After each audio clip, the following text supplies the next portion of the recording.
Hi guys, I'm Clem and welcome back to my channel. So today I'm going to be sharing with you the books and films and TV series I've watched and read during the month of April. So basically it's my April wrap-up. So as you might know, this April it was the Owls Readathon and I took part in it. So I had to read 7 books and I ended up reading only 6. So for me, I succeeded because the last book I DNF'd and I'm going to start by this one.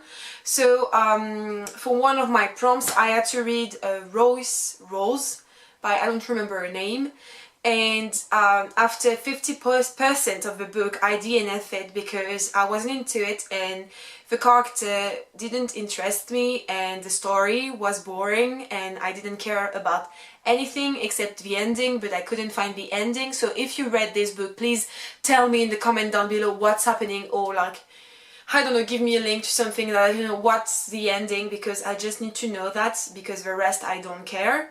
Basically this story is you're following Bentley Royce, and basically the family is just like the Kardashians, like they're a family with their own TV reality and they're filming, and so you're seeing the life and what's happening behind the cameras, and also they are trying to save their show because it might get cancelled. So it's basically all of that. And then at the beginning of the story, Bentley has a car accident, and it was really blurry, and I don't know, a lot of people were saying that they laughed a lot, and I was like, I'm not laughing at all, so there must be a problem, so I stopped it. Next book I read was Pride by Ibi Zoboi.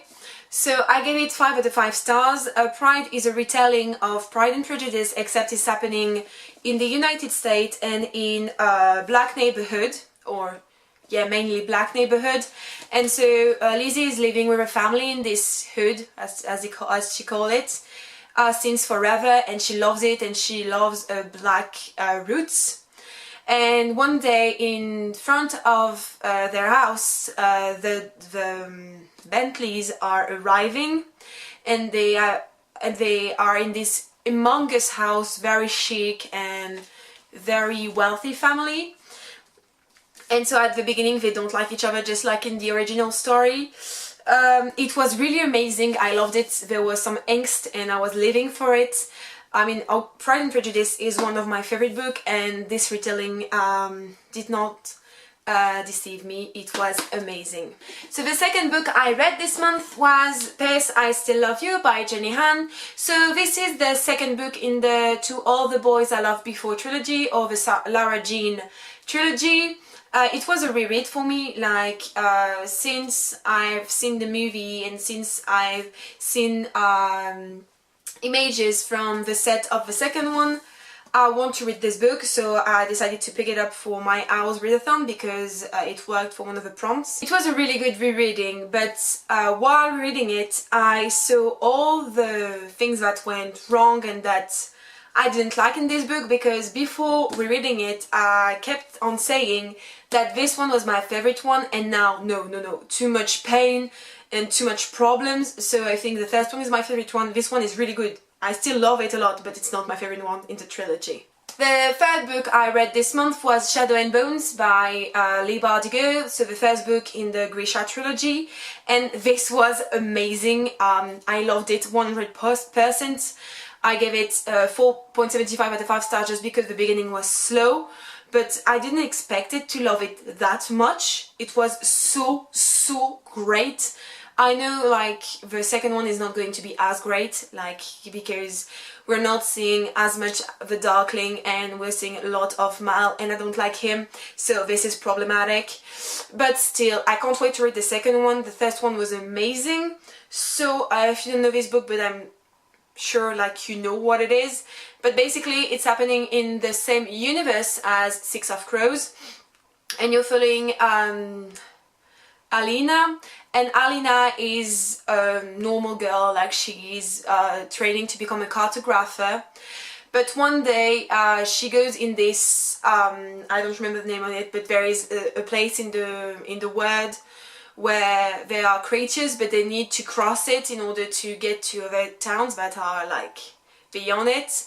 And so they go there, but it's really dark, and Alina and Mal, her friend, gets attacked, but she protects him, and because she becomes a literal ball of lightning, of light.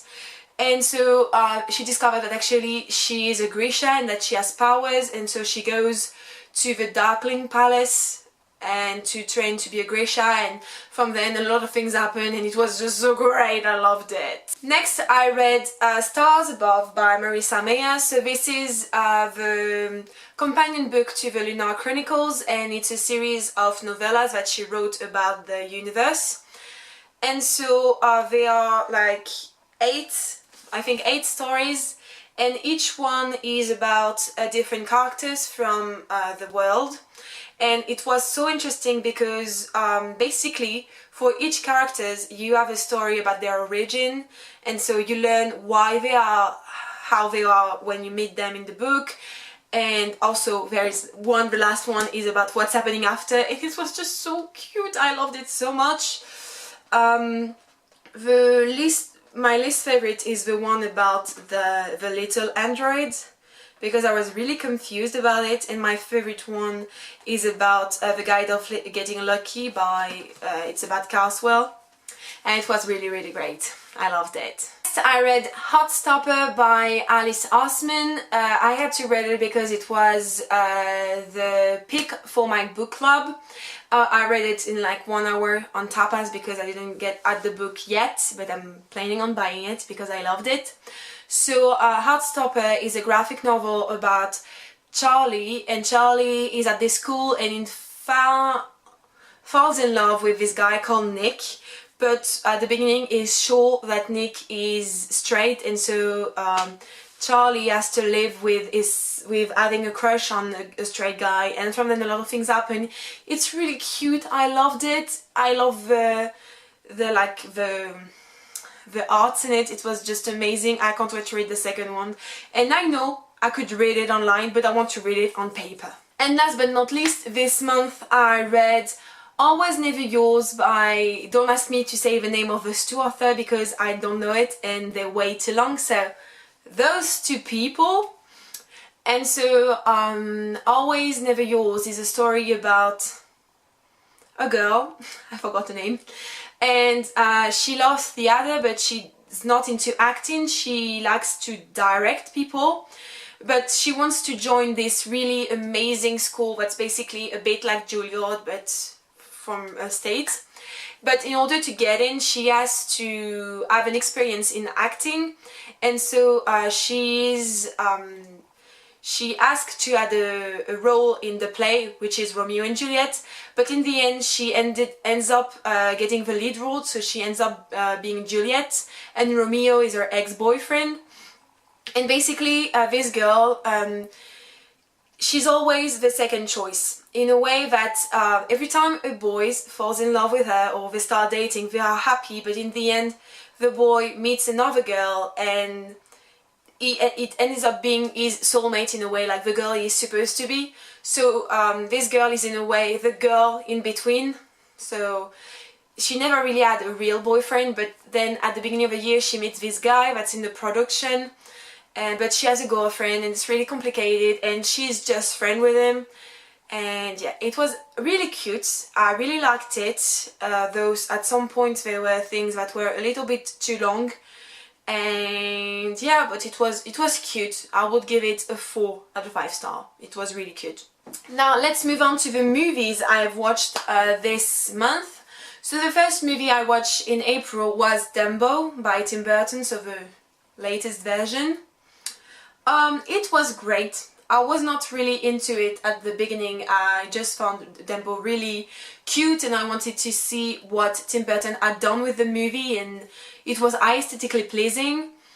But there was some points I didn't really like. I couldn't tell you right now. Like, I wouldn't give it a 5 out of 5 stars, but a 4 out of 5 stars would be great for this movie. It was really nice, and yeah, I know why I didn't like it that much, because some actors were not really good. Like the little girl, no expression on her face, like it was so boring. But still, it was really cute. Next, I've watched for the first time Doctor Strange, because I told myself maybe you should watch it before seeing Endgame. I don't know, it would be great. So I watched it while I did my luggage for Kenya, and it was cool. I didn't like it that much, like it's not one of my fave. I don't know, I don't really like what's happening in this movie, and the whole thing around those science is not really interesting for me. Like, I mean, maybe I should see the second one, because this one was really Doctor Strange realizing his power and the fact that he is really powerful, and that he can control it, and that he's is meant to be Doctor Strange. Like, it was nice, but not my fave. Then I watched, after a long time, I finally watched Ocean's 8, and my gosh, this movie was amazing. I loved it from the beginning to the end. All the things they do, it's just so clever, and I love these women. I want to be friends with them. I want to go on a heist with them. Like, just the beginning when Sandra Bullock comes out of prison and she does those tricks to get free thing and to get a free hotel room. Oh my gosh, she's a queen. I love it. I love it. I want to become a criminal just to be friends with her. Last but not least, this month I also finally watched Crazy Rich Asian. And I cried in front of this movie. It was on the plane, and I cried on the plane just because this movie was really cute and sometimes really sad. But it makes me want to go to Singapore now, because this city sounds amazing. Sandra Ho, I think it's an you. I mean, the main character, she's so beautiful. She was amazing in this character. Everything was so good. So this movie, if you don't know what it's about, basically, why do I forget all the names of the people and the characters? So you have this girl, and this girl, she's in love with this guy. We're going to call her girl and guy. And so they're together, they've been together for I think something like a year or a bit less. And she never met the guy's parents because they live in Singapore. So because it's the wedding of his best friend, he asked her to go to Singapore with her. But when she arrives in Singapore, she discovered that actually he is the son of a very, very wealthy family, maybe the wealthiest in Singapore. And so she's thrown into this world of prejudice, of pride, of money, and of expectations that are just so high, and the fact that she is just a commoner and she's treated like shit by everyone. So it was really interesting to see that, because she really struggles through all the movie, and it was just so great and so empowering at some point, because she did stuff and I was like, yes, go girl. So yeah, I really enjoyed this movie. I think I might read the book, maybe, I don't know. Is it good? Have you read it? Tell me in the comment down below. So yeah guys, that's it for today. I hope you liked it.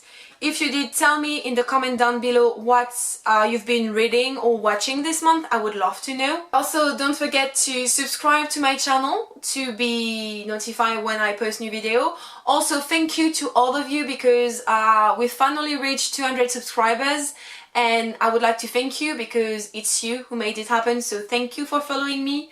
I love you a lot. And yeah, I will see you next time. Bye guys!